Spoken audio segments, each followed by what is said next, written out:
ارشاد باری تعالیٰ ہے وَلَلْآخِرَةُ خَيْرٌ لَكَ مِنَ الْأُولَى، کہ اے حبیب صلی اللہ علیہ وسلم آپ کی آنے والی گھڑی وہ پہلے والی گھڑی سے بہتر ہے، یعنی ہر آنے والی گھڑی محبوب کریم علیہ السلام کی وہ عزت میں، عظمت میں اور اضافہ کر رہی ہے۔ حضور پہلے بھی باکمال تھے، اب بھی باکمال ہیں، اور سرکار دو عالم صلی اللہ علیہ وسلم قیامت تک باکمال ہی رہیں گے۔ علماء کرام یہاں پر ایک مثال دے کر اس مسئلے کو واضح کرتے ہیں کہ ہر آنے والی گھڑی پہلے والی گھڑی سے بہتر ہے۔ یہ صرف سمجھانے کے لیے ہے کہ جب ایک گھڑا جس کو بھرنے کے لیے رکھا جاتا ہے ٹوٹی چلا دی جاتی ہے تو اس میں پانی بھرنا شروع ہو جاتا ہے، تو پانی اب اس میں پہلے بھی ہے، پھر ہوتا کیا ہے، یہ سلسلہ جاری رہتا ہے تو وہ اور بھرتے بھرتے حتیٰ کہ اس گھڑے سے اوپر پانی آ جاتا ہے اور وہ آس پاس بھی چلا جاتا ہے۔ علماء نے یہ صرف سمجھانے کے لیے مثال دی ہے۔ میرے رسول کا نور کا ظہور جو ہے مکہ شریف میں ہوا، پھر ہوا اس طرح کہ وہ نور پھیلتا گیا پھیلتا گیا پھیلتا گیا، حتیٰ کہ پوری دنیا میں میرے رسول کی عزت اور عظمت کا جھنڈا گاڑ دیا گیا۔ تو یہی مطلب ہے قرآن کی اس آیت کا وَلَلْآخِرَةُ خَيْرٌ لَكَ مِنَ الْأُولَى، ای کو بند کر دو، کہ ہر آنے والی گھڑی محبوب کریم صلی اللہ علیہ وسلم آپ کی وہ عزت والی، عظمت والی اور آپ کی عزت میں اور اضافہ کرنے والی ہے۔ یاد رکھیں ہر دور میں کچھ اسلام دشمن قوتیں انہوں نے اپنا سرمایہ خرچ کیا، انہوں نے اپنا مال خرچ کیا، انہوں نے بندے تیار کیے، انہوں نے اسلام کے خلاف بکا، اسلام کے خلاف بولے۔ جیسا کہ ابھی حال ہی میں پچھلے دنوں ایک خاتون انڈیا کے اندر اس نے محبوب کریم صلی اللہ علیہ وسلم کے شان کے خلاف نازیبا کلمات بولے ہیں۔ یہ فتنہ آج سے نہیں، یہ پہلے سے چلا آ رہا ہے، ہر دور میں کافروں کی یہ سازش رہی ہے۔ انہوں نے اپنا مال لگایا اس پہ، بندے تیار کیے کہ اسلام کے دشمن تیار کیے جائیں، گستاخ تیار کیے جائیں، لیکن ان کو کیا خبر یہ اسلام کے حق ہونے کی دلیل ہے کہ جتنے بھی فتنے آئے ہیں اسلام کبھی مغلوب نہیں ہوا، اسلام ہمیشہ غالب ہوا ہے۔ آپ ابتدائی میں دیکھ لیں، وہ گھر جس گھر میں سرکار کے گلے شکوے ہوتے تھے وہ ابو جہل کا گھر، لیکن اسے کیا خبر کہ میرا اپنا بیٹا اس محبوب کا امتی اور غلام بن جائے گا۔ کئی ایسی مثالیں موجود ہیں کہ وہ سب سے بڑے دشمن اسلام تھے۔ دیکھیں حضرت فاروق اعظم رضی اللہ تعالیٰ عنہ کے متعلق، اور بھی بڑے بڑے صحابہ پہلے اسلام کے مخالف تھے، دشمن تھے، لیکن اللہ نے اپنے حبیب کو کیسے عزت عطا فرمائی، اللہ نے مقام عطا فرمایا کہ ان کو حضور کی چوکھٹ پہ لایا۔ حضرت خالد بن ولید بہت بڑے بہادر انسان اور جنگجو شخص تھے۔ یہ احد میں مسلمان نہیں ہوئے تھے، جب مسلمانوں پہ احد پہاڑ کے پیچھے سے حملہ کیا گیا، دوسرا حملہ جس میں مسلمانوں کی شہادت ہوئی، آگے بھی کافر تھے پیچھے بھی کافر تھے، تو بیچ میں درمیان میں مسلمان آ گئے تھے، جس وجہ سے مسلمانوں کا نقصان ہوا، 70 صحابہ کرام شہید ہوئے۔ اس میں اس وقت حضرت خالد بن ولید بھی ہیں، لیکن اسلام کے دامن میں جب آئے، اسلام نے وہ رنگ چڑھایا، جب وصال ہونے لگا تو بستر پہ وصال ہوا ہے۔ حضرت خالد بن ولید کا وصال کسی جنگ میں نہیں ہوا، لیکن آپ فرماتے ہیں جب میں فوت ہونے لگا، آپ کے متعلق آتا ہے آپ فوت ہونے لگے، آنکھوں میں آنسو آئے، لوگوں نے پوچھا حضرت کیوں رو رہے ہو؟ فرمایا رو اس لیے رہا ہوں کہ خالد بن ولید کی موت وہ بستر پہ آ رہی ہے، کاش حضور کے دین کے لیے لڑنے میں ہی موت آ جاتی۔ تو ان مجاہدین نے، یعنی پہلے جو مخالف تھے بعد میں وہی مومن ہوئے ہیں، اس نامعقول عورت کو کیا علم کہ حضور کے دین کا اور حضور کی عزت کا جھنڈا اس کو کوئی سر نگو نہیں کر سکتا، بلکہ حضور کی عزت کا جھنڈا یہ اور اونچا سے اونچا ہوتا جائے گا۔ اور محبوب کریم علیہ السلام کے پیارے غلاموں، رب نے جو وعدہ فرما رکھا ہے، رب نے وعدہ کر دیا ہے، سونے حبیب وَلَلْآخِرَةُ خَيْرٌ لَكَ مِنَ الْأُولَى، سونے آپ کی ہر آنے والی گھڑی پچھلی گھڑی سے اعلیٰ اور افضل ہوگی۔ اب آپ دیکھیں سرکار کا دین وہاں تک پہنچ چکا ہے جہاں تک تصور ہی نہیں ہے، وہاں کے لوگ مسلمان ہو رہے ہیں، کلمہ پڑھ رہے ہیں، حضور کے دین میں داخل ہو رہے ہیں، اور انشاءاللہ یہ قیامت تک سلسلہ جاری رہے گا، اور حضور کی عزت عظمت میں اور اضافہ ہوتا چلا جائے گا۔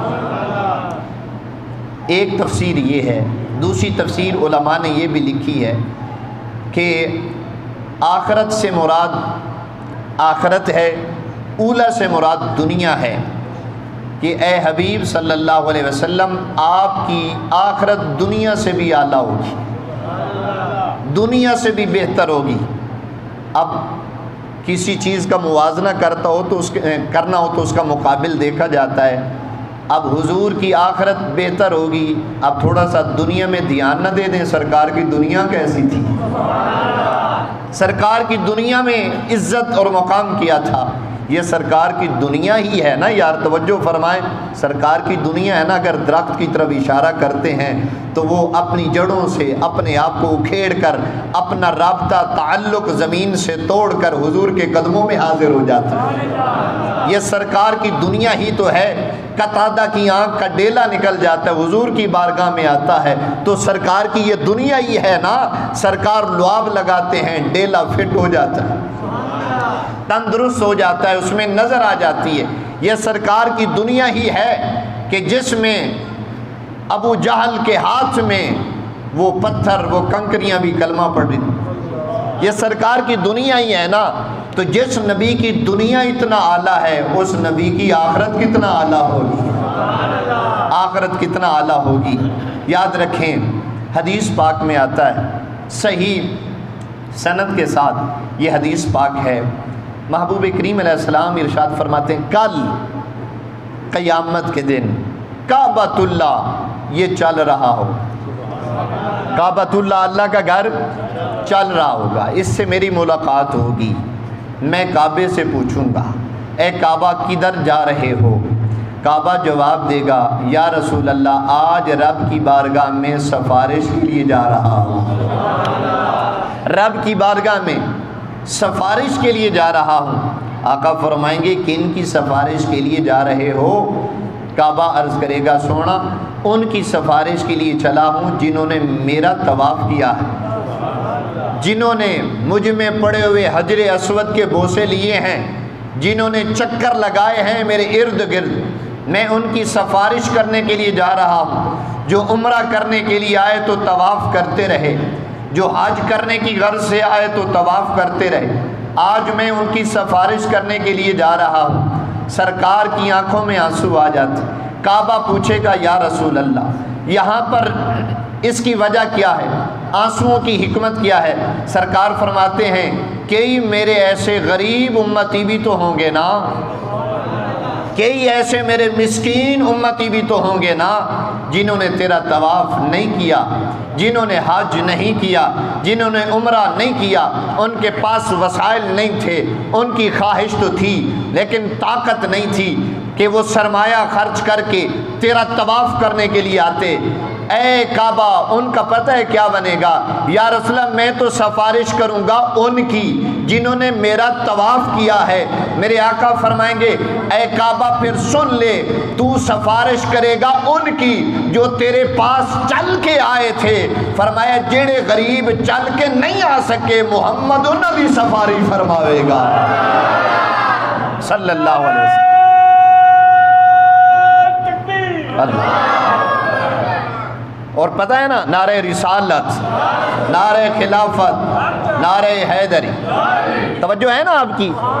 میرے آقا فرمائیں گے اے کعبۃ اللہ، اے اللہ کا گھر، تو ان کی سفارش کر جو تیرا طواف کرنے کے لیے آئے تھے۔ فرمایا جو نہیں آ سکے ان کی سفارش تیرا نبی کرے گا۔ سرکار فرمائیں گے، اور کتنے مقدر والے ہو جو جائے، جن کے پاس طاقت ہے وہ جائیں، اگر نہیں جا سکتے انہیں بھی اپنے مقدر پہ ناز کرنا چاہیے۔ سرکار نے ان کے بارے میں کیا ارشاد فرما دیا ہے، اور یاد رکھیں حدیث پاک میں آتا ہے سرکار یہ دعا فرمایا کرتے تھے۔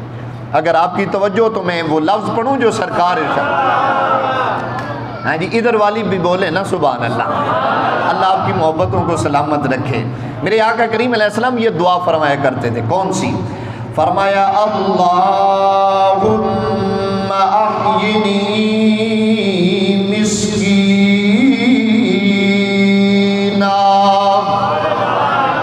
میرے آقا یہ دعا فرمایا کرتے تھے اے رب، اے میرا مالک و خالق، مجھے زندہ رکھنا تو مسکین بنا کر، مولا مجھے زندہ رکھنا غربت میں، مسکینی میں۔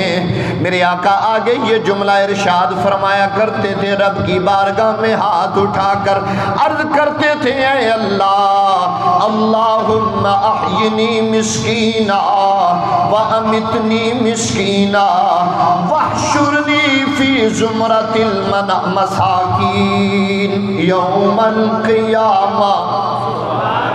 سرکار رب کی بارگاہ میں یہ دعا فرمایا کرتے تھے، اے میرا مالک مجھے زندہ رکھنا تو مسکینوں میں زندہ رکھنا، مولا مجھے موت آئے تو مسکینی کی حالت میں آئے، مولا جب میدان محشر میں اٹھایا جاؤں تو میرے آس پاس عمراء نہ ہوں، سرمایہ دار نہ ہوں، مالدار نہ ہوں۔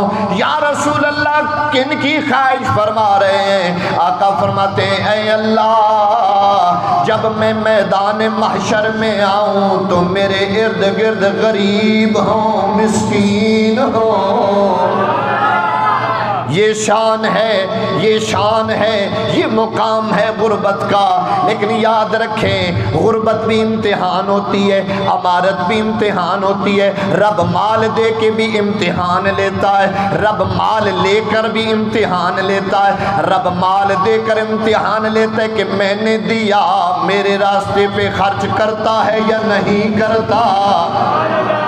کہیں یہ تو نہیں کہتا کہ میں نے عقل سے کمائے ہیں، کہیں یہ تو نہیں کہتا میں نے محنت کی ہے، میں نے دن رات کیا ہے، میں نے محنت کر کے مال کمایا ہے، یا یہ کہتا ہے میں اس لائق نہیں تھا، یہ رب کا فضل ہوا ہے، یہ رب کا کرم ہوا ہے۔ اللہ مال دے کر بھی آزماتا ہے، اللہ غربت میں بھی آزماتا ہے۔ مولانا غربت میں کیسے آزماتا ہے؟ اللہ غربت دے کر آزماتا ہے کہ میں نے اسے مال نہیں دیا کہ کہیں نا شکرہ تو نہیں ہوتا، شکر بھی ادا کرتا ہے یا نہیں کرتا۔ تو میں عرض کر رہا تھا یہ سرکار کی شان ہے دنیا کے اندر، اور آخرت میں میرے آقا ان کی شفاعت فرمائیں گے، ان کی سفارش فرمائیں گے، جن کا کوئی نہیں ہوگا اس کا ذمہ سرکار اٹھائیں گے۔ اور اس لیے تو ہم مال نسبت کہتے ہیں کہ جب ہم قبر میں پہنچیں گے ہمیں اعزاز ملے گا، انشاءاللہ ضرور ملے گا۔